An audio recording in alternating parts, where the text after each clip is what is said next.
The Webb Space Telescope's new look at the cosmos, technology used to fine-tune Webb, improves the vision of millions on Earth, and a new climate study heads to the space station. A few of the stories to tell you about this week at NASA. It's a new window into the history of our universe. On July 11th, President Joe Biden released the first full-color image from our James Webb Space Telescope during a public event at the White House in Washington.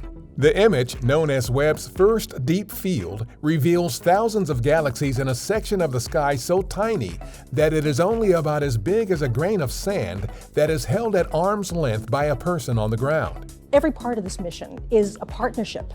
The next day, in cooperation with our partners from the European Space Agency, Canadian Space Agency, and Space Telescope Science Institute, we released the full set of Webb's first full-color images and spectroscopic data. The new observations uncover a collection of previously hidden cosmic features.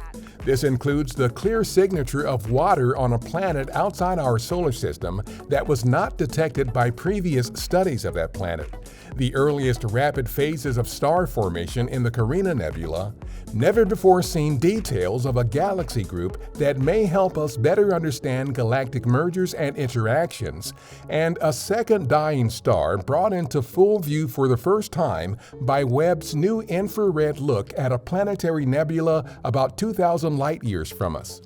These first images kick off the beginning of the telescope's science operations.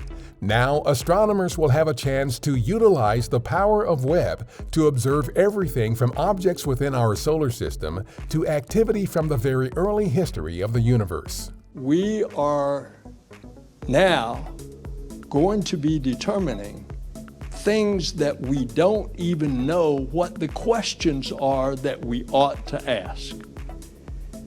And so it's one of these great engineering feats, not just for us, but for humanity.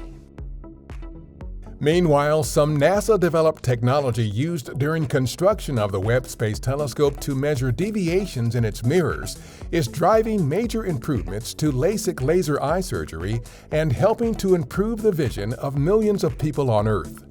Medical company Johnson & Johnson has incorporated the tech into a device that takes precise eye measurements to map imperfections in visual pathways and cornea curvature. NASA has a long history of transferring technology to the private sector. Learn more about our efforts to bring space technology down to Earth at spinoff.nasa.gov. On July 14th, a SpaceX Dragon spacecraft launched from Kennedy Space Center in Florida with more than 5,800 pounds of cargo for the crew aboard the International Space Station. The cargo includes a new NASA climate study called the Earth Surface Mineral Dust Source Investigation, or EMIT. This research could help us learn more about the composition of mineral dust carried through the atmosphere from deserts and its effects on our climate. Our Perseverance Mars rover is still conducting its science campaign.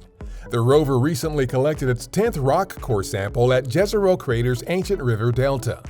But the rover is also scouting for locations at which the future Mars Sample Return campaign can land spacecraft, collect the sample tubes left by Perseverance, and return the rock and dirt samples to Earth for study.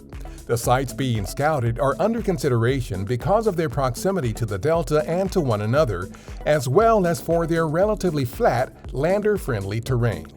That's what's up this week at NASA. For more on these and other stories, follow us on the web at nasa.gov/twan.